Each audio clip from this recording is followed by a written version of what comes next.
আসসালামু আলাইকুম ওয়া রাহমাতুল্লাহি ওয়া বারাকাতুহু। ইন্নাল হামদুলিল্লাহ ওয়াসসালাতু ওয়াসসালামু আলা রাসূলিল্লাহ বা'দ। সম্মানিত দর্শক শ্রোতা, কাছে দূরে, দেশে কিংবা প্রবাসে যে যেখান থেকে আমাদের দেখছেন শুনছেন, সবাইকে জানাই আন্তরিক মোবারকবাদ। প্রিয় দর্শক শ্রোতা, এই শীতের সকালে পবিত্র কোরআন সুন্নাহর আলোকে জীবন ঘনিষ্ঠ বিষয়গুলো নিয়ে আমরা আপনাদের সামনে হাজির হওয়ার চেষ্টা করে থাকি। বরাবরের মতোই আজ আমরা আমন্ত্রণ জানিয়েছি দেশের একজন তরুণ আলেমে দ্বীনকে। আমাদের সঙ্গে আজ যোগ দিয়েছেন বিশিষ্ট লেখক, সাংবাদিক, গবেষক, শিক্ষক মুফতি আতাউর রহমান। আসসালামু আলাইকুম ওয়া রাহমাতুল্লাহ। ওয়ালাইকুম আসসালাম ওয়া রাহমাতুল্লাহি ওয়া বারাকাতুহু। মুহতারাম, কেমন আছেন? আলহামদুলিল্লাহ, আমি ভালো আছি। আপনি ভালো আছেন? আলহামদুলিল্লাহ। প্রিয় দর্শক শ্রোতা, আজ আমরা যে বিষয়ে কথা বলবো সেটি হলো বাড়িঘর নির্মাণে ইসলামের নির্দেশনা। ইসলাম এমন একটি ধর্ম যা জন্ম থেকে মৃত্যু অবধি, রাত থেকে দিন অবধি, একেবারে শৈশব থেকে বয়োবৃদ্ধ পর্যন্ত সব সময়ের, সব দেশের, সব মানুষের জন্য নির্দেশনা ইসলামের মধ্যে দেয়া হয়েছে। আমাদের যাপিত জীবনে আমরা যেগুলোকে দুনিয়ার কাজ মনে করি সেগুলোকেও ইসলাম ইসলামাইজেশন বা ইসলামীকরণের তাগিদ দিয়েছে নিয়তের বিশুদ্ধতার মাধ্যমে। আমরা যে ঘরবাড়ি নির্মাণ করি অনেক সময় মনে করি যে এটা একান্ত জাগতিক কাজ, কিন্তু এটাও ইবাদতে পরিণত হতে পারে যদি এটাকে আমরা কোরআন সুন্নাহর আলোকে আল্লাহ এবং আল্লাহর রসুলের নির্দেশনা মোতাবেক যদি আমরা গড়ে তুলতে পারি। কোরআন সুন্নাহের মধ্যে সুস্পষ্টভাবে নির্দেশনা রয়েছে কিভাবে একটি ঘর ইসলামী ঘরে পরিণত হতে পারে এবং এই ঘর দুনিয়া এবং আখেরাতে কল্যাণের উৎস হতে পারে। তাই আজ আমরা জানব কোরআন সুন্নাহর আলোকে ঘর বাড়ি যেভাবে নির্মাণ করলে, যেভাবে সাজালে এবং যেভাবে প্রতিদিন রুটিন মাফিক সেই ঘরগুলোর মধ্যে ইবাদত করলে, আমল করলে সেই ঘর ইসলামী ঘরে পরিণত হয়, সেই ঘর মুমিনের ঘরে রূপান্তরিত হয়। এ বিষয়ে আমরা আমাদের সম্মানিত অতিথির কাছ থেকে আমাদের সীমাবদ্ধ সময়ের মধ্যে জানার চেষ্টা করব ইনশাআল্লাহ। নাহমাদুহু ওয়া নুসাল্লি আলা রাসূলিহিল কারীম, আম্মা বা'দ। আলহামদুলিল্লাহ, আজ আমরা মানব জীবনের অত্যন্ত গুরুত্বপূর্ণ একটা বিষয় নিয়ে আলোচনা করছি, সেটা হলো ঘরবাড়ি নির্মাণ করা। পবিত্র কোরআনে মহান আল্লাহ তাআলা মানুষের প্রতি যে সকল ইহসানের বর্ণনা করেছেন, দয়া এবং অনুগ্রহের বর্ণনা করেছেন, তার ভিতরে একটি হলো ঘরবাড়ি। আল্লাহ তাআলা বলছেন, আউযু বিল্লাহি মিনাশ শাইতানির রাজিম, আল্লাহু জাআলা লাকুম মিন বুয়ুতিকুম সাকানা, যে আল্লাহ তাআলা তোমাদের ঘরকে তোমাদের জন্য আশ্রয় এবং প্রশান্তির স্থান করেছেন। এবং রাসূলুল্লাহ সাল্লাল্লাহু আলাইহি ওয়াসাল্লামও একটি সুন্দর ঘরকে মুমিনের জীবনের জন্য সৌভাগ্য স্বরূপ বর্ণনা করেছেন। আল্লাহ রাসূল সাল্লাল্লাহু আলাইহি ওয়াসাল্লাম বলেছেন, মিন সাআদাতিল মারই আল মাসকানুল ওয়াসি' ওয়াল জারুস সালেহ, যে একজন বান্দার, একজন বনি আদমের সৌভাগ্যের একটি দিক হলো প্রশস্ত ঘর এবং উত্তম প্রতিবেশী। তো ঘরের মাধ্যমে মানুষের জীবনে স্বস্তি আসে এবং সে একটা নিরাপদ আশ্রয় লাভ করে। এই জন্য আল্লাহ রাসূল সাল্লাল্লাহু আলাইহি ওয়াসাল্লাম প্রতিদিন ঘুমানোর সময় একটা দোয়া পড়তেন, যেখানে তিনি আল্লাহর এই অনুগ্রহের কথা স্মরণ করতেন। তিনি বলতেন, আলহামদুলিল্লাহিল্লাযী আত'আমানা ওয়া সাকানা ওয়া কাফানা ওয়া আওয়ানা, যে সমস্ত প্রশংসা ওই আল্লাহ তাআলার জন্য, যিনি আমাদেরকে খাইয়েছেন, আমাদেরকে পান করিয়েছেন, আমাদেরকে অভাবমুক্ত করেছেন এবং আমাদেরকে আশ্রয় দিয়েছেন ঘরে। আওয়ানা দ্বারা মুহাদ্দিসরা বলেন যে আওয়ানা দ্বারা উদ্দেশ্য হলো ঘরে আশ্রয় দেওয়া।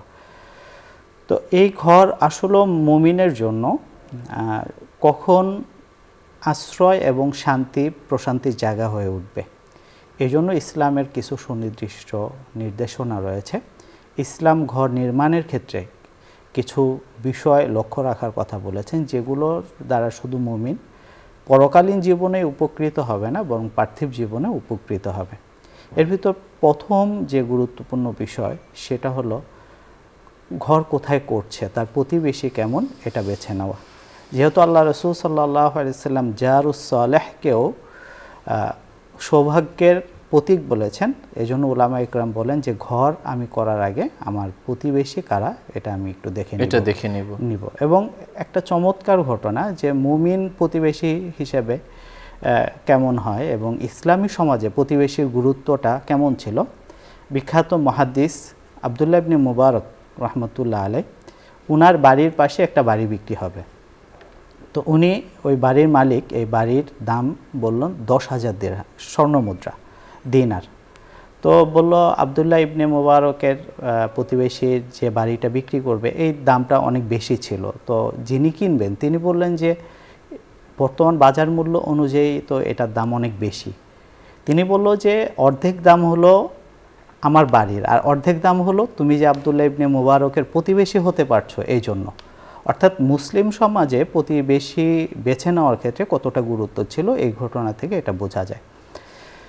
ঘর নির্মাণের ক্ষেত্রে কোথায় ঘর নির্মাণ করবে এটা একটা গুরুত্বপূর্ণ বিষয়। এজন্য ইসলাম বলেছে যে ঘর নির্মাণের জন্য একটা সুন্দর পরিবেশ বেছে নেওয়া। এটা পরিবেশটা সুন্দর হবে প্রাকৃতিকভাবেও এবং পরিবেশটা সুন্দর হবে বসবাসের যে সুযোগ সুবিধা সেটার বিচারও। যেমন পবিত্র কোরআনে আল্লাহ তাআলা সূরা নাহলে বলছেন, ওয়াওহা রব্বুকা ইলান নাহলি আন ইত্তাখিযি মিনাল জিবালি বুয়ুতা ওয়া মিনাশ শাজারাতি ওয়া মিম্মা ইয়ারিশুন। এই আয়াতে আল্লাহ তাআলা বলছেন যে আমি আল্লাহ তাআলা মৌমাছিকে নির্দেশনা দিলেন সে যেন পাহাড়ে ঘর নির্মাণ করে এবং গাছে এবং মানুষ যেখানে বসবাস করে।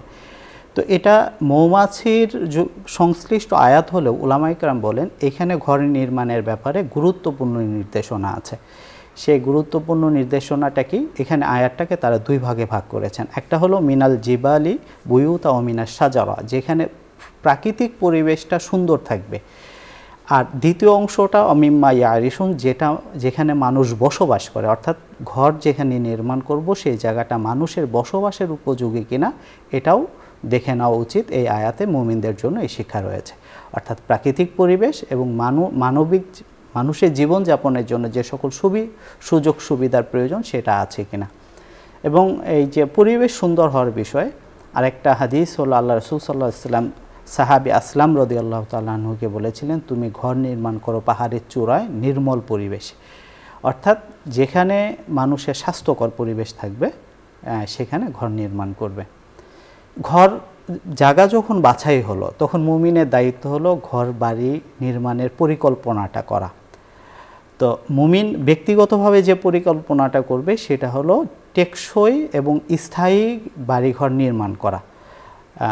ঘরবাড়ি এমন না হওয়া যে খুব ঠুনকো হালকা, যেগুলি বিপদ আপদে টিকবে না অথবা দীর্ঘস্থায়ী না, এমন ঘর নির্মাণ করা এটা ইসলামের নির্দেশনার পরিপন্থী। কারণ আল্লাহ তাআলা পবিত্র কোরআনে বলেছেন ইন্না আওহানাল বুয়ুতি লা বাইতুল আনকাবুত, নিশ্চয়ই ঘরের ভিতরে সবচেয়ে নিম্নতম ঘর হলো মাকড়সার ঘর। তো উলামা ইকরাম বলেন যে এখান থেকে মুমিনদের শিক্ষা হলো ঘরটা টেকসই যেন হয় এবং স্থায়ী হয়, এই বিষয়টা চিন্তা করা। একইভাবে আল্লাহ রাসূল সাল্লাল্লাহু আলাইহি সাল্লামের জীবন থেকে আমরা একটা গুরুত্বপূর্ণ শিক্ষা পাই।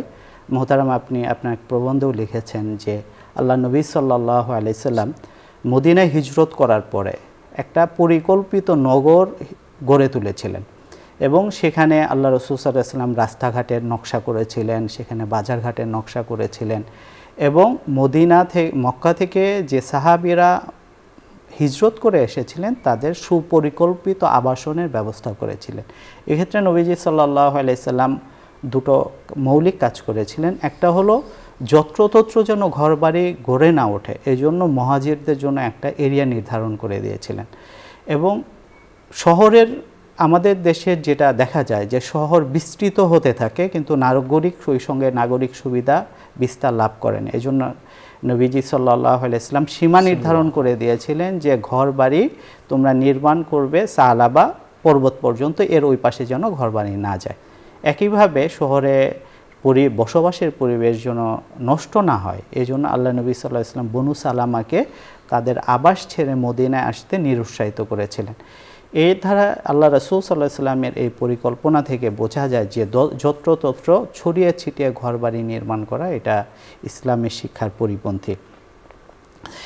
এরপর হলো ঘর যখন নির্মাণ করবে একজন মুমিন তার যতটুকু জায়গা আছে সেটা যেন সর্বোচ্চ ব্যবহার করতে পারে, এই জন্য সুনির্দিষ্ট পরিকল্পনা মাফিক ঘর নির্মাণ করবে। যেমন খালিদ ইবনে ওয়ালিদ রাদিয়াল্লাহু তাআলা আনহু তিনি আল্লাহ রাসূলকে ঘরের সংকীর্ণ হওয়ার বিষয়ে অনুযোগ করলেন। তখন আল্লাহ নবী সাল্লাল্লাহু আলাইহি ওয়াসাল্লাম তাকে বলেছিলেন যে তুমি ঘরটা উপরে বড় করো এবং প্রশস্ত ঘরের জন্য আল্লাহ তাআলার নিকটে দোয়া করতে থাকো। এ দ্বারা বোঝা যায় যে যতটুকু জায়গা আছে সেটার জন্য সর্বোচ্চ ব্যবহার হয়, এটা লক্ষ্য করাও ঘর নির্মাণের ক্ষেত্রে একটা গুরুত্বপূর্ণ দিক। এরপর হলো ঘরটা যেন প্রশস্ত হয়, মানুষ বসবাস করে অন্যান্য কাজকর্ম করে যেন এটা স্বস্তির সঙ্গে করা যায়। এই জন্য আল্লাহ রাসূল সাল্লাল্লাহু আলাইহি ওয়াসাল্লাম তো বলেছেন সাআদাতিল মারই আল মাসকানুল ওয়াসি'। এই হাদিস থেকে এই নির্দেশনা পাওয়া যায় যে ঘর বাড়ি একটু প্রশস্ত, সাধ্যের ভিতরে প্রশস্ত করা, এটা একটা গুরুত্বপূর্ণ দিক। এরপরে হলো যে আমি যে ঘরটা নির্মাণ করলাম এই ঘরেরটা যেন স্বাস্থ্যকর হয় এবং স্বস্তিকর হয়। কেন? কারণ আল্লাহ নবী সাল্লাল্লাহু আলাইহি ওয়াসাল্লাম এটাও বলেছেন যে বনি আদমের দুর্ভাগ্যের 3টা দিক, একটা হলো সংকীর্ণ বাড়ি, মন্দ স্ত্রী এবং মন্দ বাহন।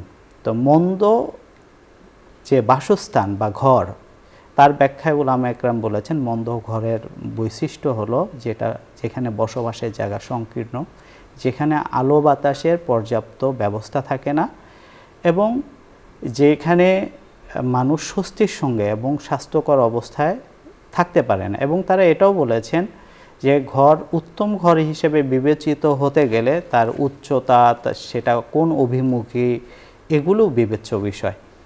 তো একজন মুমিনের ঘর হবে হলো স্বাস্থ্যকর এবং স্বস্তিকর, এই বিষয়টি লক্ষ্য রেখে ঘর বাড়ি নির্মাণ করা, এটা একটা গুরুত্বপূর্ণ দিক।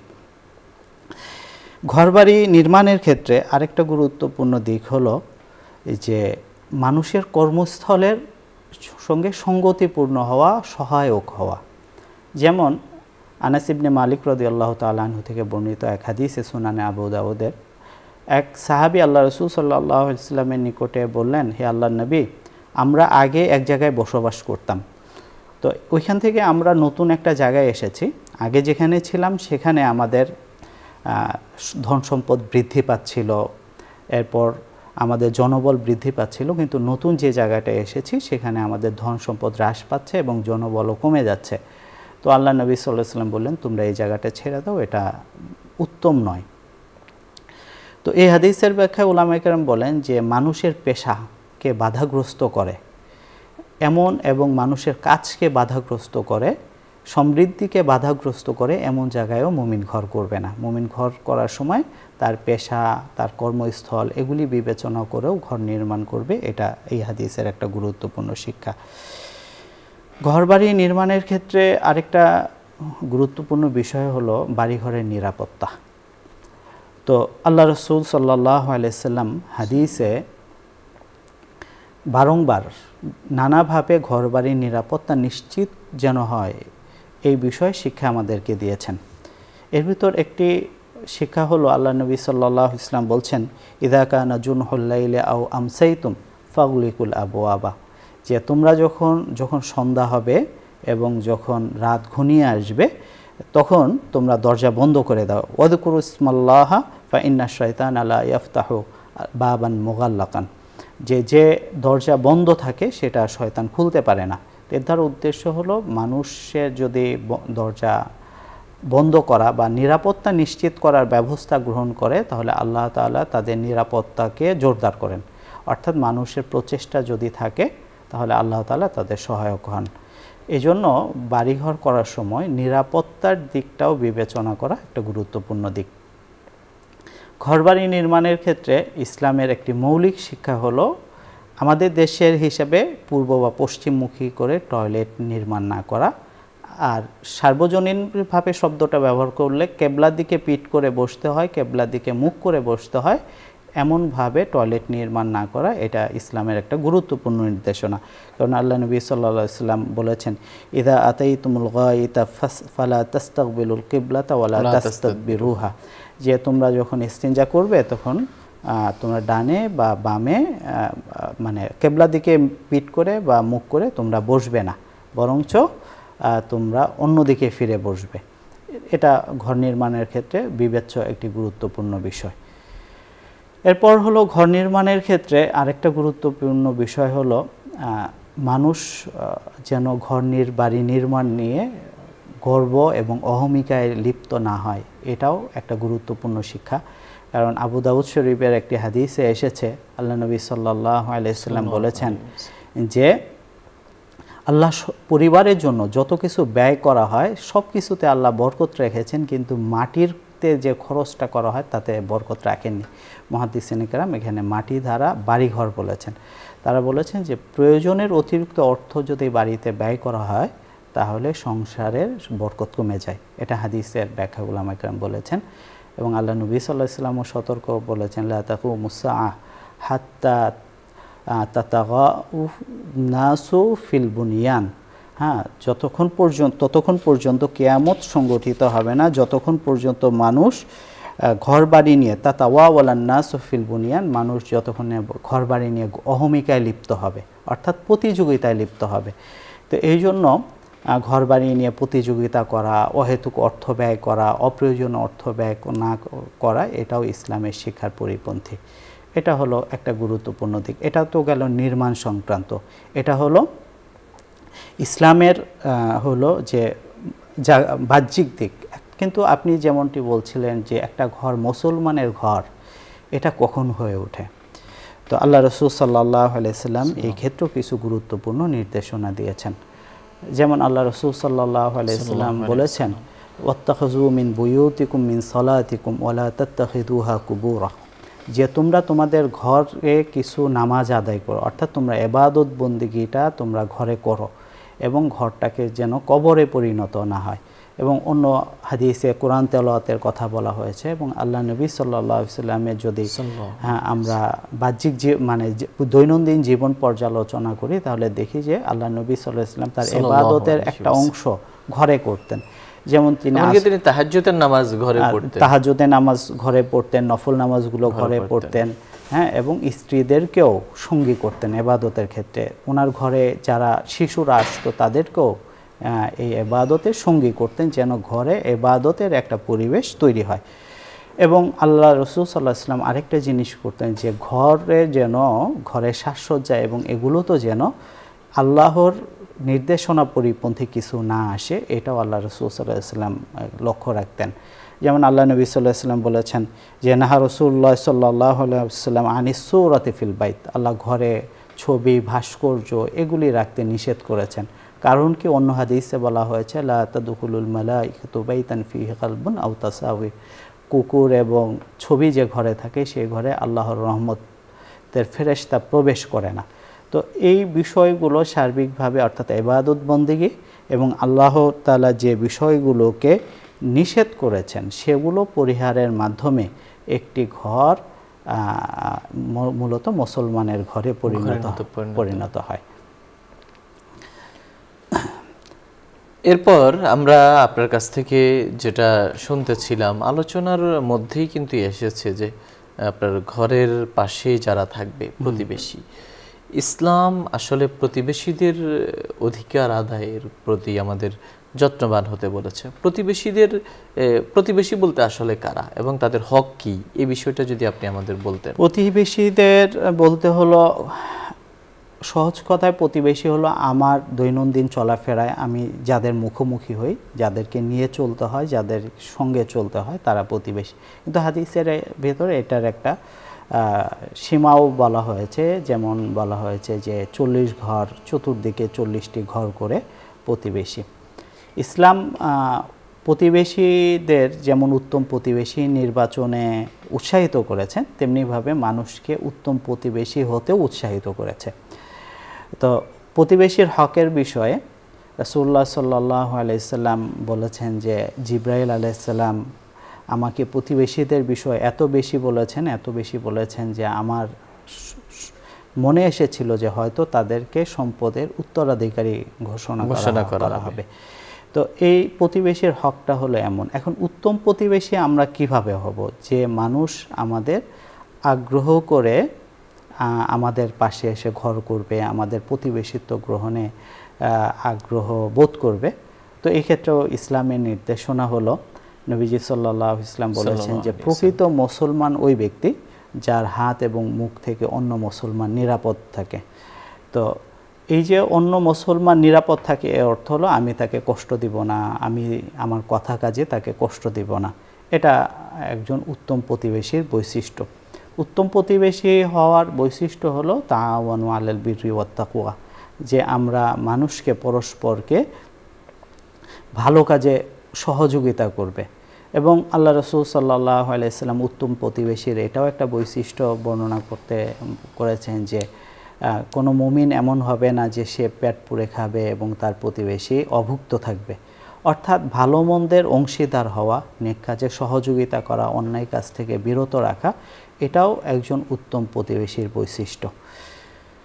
এভাবেই একজন মানুষ উত্তম প্রতিবেশী হতে পারে এবং সার্বিক পরিবেশটা সুন্দর করে গড়ে তুলতে পারে। আমরা দেখি যে সাধারণত আমরা যে ঘর করি, এই ঘরের মূল দায়িত্ব কিন্তু স্ত্রীর হাতে থাকে। হ্যাঁ, তো আবাসনের সঙ্গে স্ত্রীর অধিকারের কি কোনো সম্পর্ক আছে? হ্যাঁ, আবাসনের সঙ্গে স্ত্রীর অধিকারের অবশ্যই সম্পর্ক আছে। যে বিয়ের পরে স্বামীর দায়িত্ব হলো স্ত্রীর আবাসনের ব্যবস্থা করা। এবং আমরা জেনে খুশি হব যে আল্লাহ রাসূল সাল্লাল্লাহু আলাইহি ওয়াসাল্লাম মদিনায় হিজরত করার পরে যে ঘরবাড়ি নির্মাণ করেছিলেন, সেখানে তিনি সর্বপ্রথম মসজিদে নববী নির্মাণের পর তার স্ত্রীদের জন্য ঘর নির্মাণ করেছিলেন। এর দ্বারা বোঝা যায় যে ঘরবাড়ির ক্ষেত্রে স্ত্রীর অধিকারটা এটার সঙ্গে সম্পৃক্ত। এবং শুধু তাই না, বরঞ্চ ইসলামের এখানে আরেকটা দিক আছে যে একটা ঘর ইসলামী ঘর হিসেবে যে গড়ে তোলা, এর ক্ষেত্রে একজন নারীর ভূমিকাও অনন্য। অর্থাৎ একজন নারী কাছে তার সন্তানদেরকে ইসলাম আমানত বলেছে। তো আমানতের হলো বৈশিষ্ট্য হলো যে আমানত এটা রক্ষা করতে হয় এবং এটাকে যেভাবে গড়ে তুললে সুন্দর, এটা তার ভবিষ্যতও সুরক্ষিত হবে, সেভাবে এটাকে রাখতে হয়। তো ইসলাম এক্ষেত্রে বলে যে ঘর, ইসলামী ঘর করার ক্ষেত্রে নারীর ভূমিকা অনন্য। যে একজন নারী যখন তার সন্তানকে আল্লাহর দ্বীন শেখাবে, নিজের দ্বীন পালন করবে এবং ঈমান এবং আমানতদারিতার সঙ্গে ঘর পরিচালনা করবে, তখন সে ঘরটা ইসলামী ঘর হওয়ার ক্ষেত্রে এটা সহায়ক হবে। আর যদি নারী আমানতদার না হয় এবং সন্তানদের বিষয়ে ঈমানি বা দ্বীনি যে আমানত রক্ষার বিষয় রয়েছে, দ্বীনি শিষ্টাচার শেখানো, দ্বীনি আদব, দ্বীনি শিক্ষা নিশ্চিত করার যে বিষয়গুলি রয়েছে, সেগুলো যদি সে রক্ষা না করে, তাহলে একজন পুরুষের একার প্রচেষ্টায় ঘর ইসলামী ঘর হয়ে উঠবে না। এটা হলো ইসলামের একটা গুরুত্বপূর্ণ বিষয়। এই জন্য আল্লাহ রাসূল সাল্লাল্লাহু আলাইহি সাল্লাম তার দ্বীনি কার্যক্রমে তার স্ত্রীদেরকে সম্পৃক্ত করতেন, যেন এর থেকে উম্মত এটা শেখে যে দ্বীনি কাজের বা দ্বীনি শিক্ষা, দ্বীনি কার্যক্রম, এগুলিতে নারীর অংশগ্রহণ করা জরুরি। এটা অংশগ্রহণ করলে ঘর এবং পরিবার এবং সমাজে ইসলামী সমাজ হিসেবে গড়ে উঠতে। মোহতারাম, আমরা নানা ডকুমেন্টসে দেখি যে আমাদের বলা হয় যে স্থায়ী ঠিকানা, অস্থায়ী ঠিকানা, এটা আমরা নির্ণয় করি। সাধারণত আমরা যেখানে থাকি সচরাচর সেটাকে অস্থায়ী ঠিকানা বলি, যেটা পৈতৃক ভিটা সেটাকে আমরা স্থায়ী ঠিকানা বলি। ইমানদারের যে চিন্তার জগৎ ঘরবাড়ি নিয়ে, সেক্ষেত্রে তার আসলে স্থায়ী ঠিকানা কোনটা, বা এখানে কি পার্থক্য আছে কিনা চিন্তার জগতে? হ্যাঁ, আপনি একটা চমৎকার দিক তুলে ধরেছেন যে আসলে ঘরবাড়ি তো মুমিনের প্রয়োজন, আল্লাহর অনুগ্রহ, আল্লাহ রাসূল এটাকে সৌভাগ্য বলেছেন। কিন্তু আল্লাহ রাসূল সাল্লাল্লাহু আলাইহি ওয়াসাল্লাম তার নিজের জীবনটা যদি আমরা দেখি, তাহলে দেখি যে আল্লাহ রাসূল সাল্লাল্লাহু আলাইহি ওয়াসাল্লামের চিন্তায় বাহ্যিক ঘরবাড়িটা কখনোই ছিল না। তিনি দুজাহানের বাদশা ছিলেন।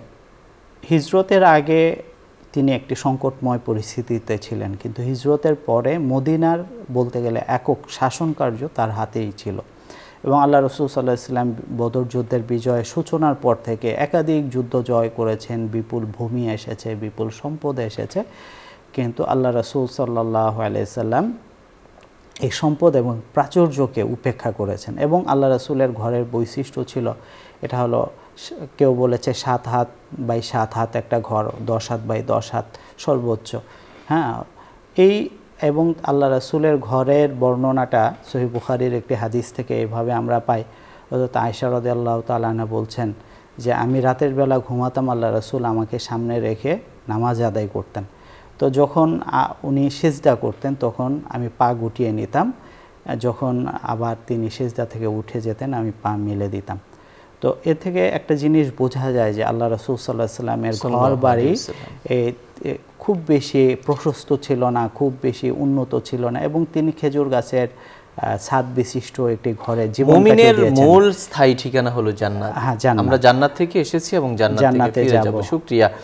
প্রিয় দর্শক শ্রোতা, আমরা আলোচনা করতেছিলাম ঘরবাড়ি নির্মাণে ইসলামী নির্দেশনা নিয়ে। আলোচনার এই পর্যায়ে আমরা সংক্ষিপ্ত মোনাজাতে অংশগ্রহণ করব। আপনারা চাইলে আমাদের সঙ্গে মোনাজাতে শামিল হতে পারেন। আলহামদুলিল্লাহি রাব্বিল আলামিন, والصلاة والسلام على أشرف الأنبياء والمرسلين وعلى آله وصحبه أجمعين. اللهم لك الحمد كما ينبغي لجلال وجهك وعظيم سلطانك. سبحان الله وبحمده سبحان الله العظيم. سبحان الله وبحمده عدد خلقه ورضا نفسه وزنة عرشه ومداد كلماته. يا حي يا قيوم برحمتك نستغيث يا ذا الجلال والإكرام يا مجيب السائلين ويا أرحم الراحمين ويا أكرم الأكرمين ويا أول الأولين ويا آخر الآخرين ويا ذا القوة المتين ويا رحيم المساكين. رب اجعلني مقيم الصلاة ومن ذريتي ربنا وتقبل دعاء. ربنا اغفر لي ولوالدي وللمؤمنين يوم يقوم الحساب. يا الله يا رب العالمين يا أرحم الراحمين. الله আমাদের জীবনের গুনাহ খাতা মাফ করে দিন। সগীরা কবিরা, জানা অজানা, ইচ্ছা অনিচ্ছায়, প্রকাশ্যে গোপনে, দিনে রাতে, আলোতে অন্ধকারে করা গুনাহগুলো মাফ করে দিন। আমাদেরকে বেশি বেশি নেক আমল করার তৌফিক দিন। আল্লাহ আমাদেরকে গুনাহ মুক্ত, ঋণ মুক্ত, সুদ মুক্ত, অভাব মুক্ত জীবন দান করুন। আল্লাহ আপনার উপর সন্তুষ্ট হওয়ার তৌফিক দান করুন। আপনিও আমাদের উপর সন্তুষ্ট হয়ে যান। ইয়া আল্লাহ আপনি আমাদের ভাগ্যকে সুপ্রসন্ন করে দিন, হায়াতকে বরকতময় করে দিন, জীবনকে সুখ স্বাচ্ছন্দ্যময় করে দিন, দাম্পত্য জীবনকে সুখময় করে দিন। আল্লাহ সমূহ কল্যাণের পথে, সমূহ কল্যাণের সঙ্গে আমাদেরকে সংযুক্ত করে দিন। আপনার রহমতের বাড়িধারায় আমাদের সিক্ত করে দিন। আপনার অযুত প্রভূত নিয়ামতের দ্বারা আমাদের জীবনকে ধন্য করে দিন। আল্লাহ আপনার রহমতের শামিয়ানায়, আপনার রহমতের ছায়ায় আমাদের জড়ো হওয়ার তৌফিক দান করুন। আসমানের সঙ্গে রহমতের সম্পর্ক আছে আল্লাহ। যখন যখন রহমতের দরজা খোলা হয় আমাদেরকে আল্লাহ সেই রহমতের মৃদুমন্দ হাওয়ায় আল্লাহ আমাদেরকে একটু আশ্রয়, একটু সাহায্য, একটু মদত নসরত আপনি আমাদের করুন। ইয়া আল্লাহ গায়বী সাহায্য করুন, রিজিকের প্রশস্ততা দান করুন, হায়াতে বরকত দান করুন, মেধাশক্তি বৃদ্ধি করে দিন, রোগ মুক্ত করে দিন, জটিল কঠিন রোগ ব্যাধি অসুখ বিসুখ থেকে আমাদেরকে হেফাজত করুন। আল্লাহ সুস্থতাও আপনার দান, অসুস্থতাও আপনার দান। আমরা দুর্বল, আমরা আপনার কাছে সুস্থতার নেয়ামত চাই। আল্লাহ রোগ কোনো কিছু করতে পারে না আপনার হুকুম ছাড়া। আল্লাহ আল্লাহ শরীর আমাদের কাছে আমানত, সে আমানতের যথাযথভাবে আল্লাহ সে আমানতের দায়িত্ব পালন করার তৌফিক দান করুন, আমানতকে রক্ষা করার তৌফিক দান করুন। আল্লাহ আপনি আমাদের নেক আশাগুলো পূরণ করে দিন, স্বপ্নগুলো বাস্তবায়িত করে দিন, অসমাপ্ত কাজগুলো সমাপ্ত করার তৌফিক দিন। আমাদের শুভাকাঙ্ক্ষী হিতাকাঙ্ক্ষী আপনজন যারা আছেন তাদের সমস্যা সমাধান করে দিন, নেক আশাগুলো পূরণ করে দিন। এই অনুষ্ঠানের মাধ্যমে দিনের যে খিদমাত হচ্ছে এর পিছনে যারা আছেন তাদেরকে কবুল করুন, নেক আশাগুলো পূরণ করুন, হায়াতে বরকত দান করুন, ব্যবসা বাণিজ্য উত্তরোত্তর উন্নতি দান করুন, মুশকিলাতকে হল করে দিন, সমস্ত সংকট থেকে উত্তরণের পথ দেখিয়ে দিন। ইয়া আল্লাহ এই দেশের জন্য কল্যাণের ফয়সালা করে দিন। আমাদের দোয়াগুলোকে কালিমায়ে তাওহীদের উসিলায় আয় আল্লাহ আপনার আসমায়ে হুসনার উসিলায়, কুরআনের উসিলায়, সিয়ামের উসিলায়, সালাতের উসিলায় কবুল করুন। সুবহান রাব্বিকা রাব্বিল ইজ্জাতি আম্মা ইয়াসিফুন, সালামুন আলাল মুরসালিন, আলহামদুলিল্লাহ। প্রিয় দর্শক শ্রোতা, এতক্ষণ ধরে অত্যন্ত ধৈর্য সহ আপনারা শুনছিলেন আপনাদের প্রিয় অনুষ্ঠান আলোকিত প্রতিদিন। পুরো সময় আমাদের সঙ্গে থাকার জন্য ধন্যবাদ। মা আলাইনা ইল্লাল বালাগ। আসসালামু আলাইকুম ওয়া রাহমাতুল্লাহি ওয়া বারাকাতুহু।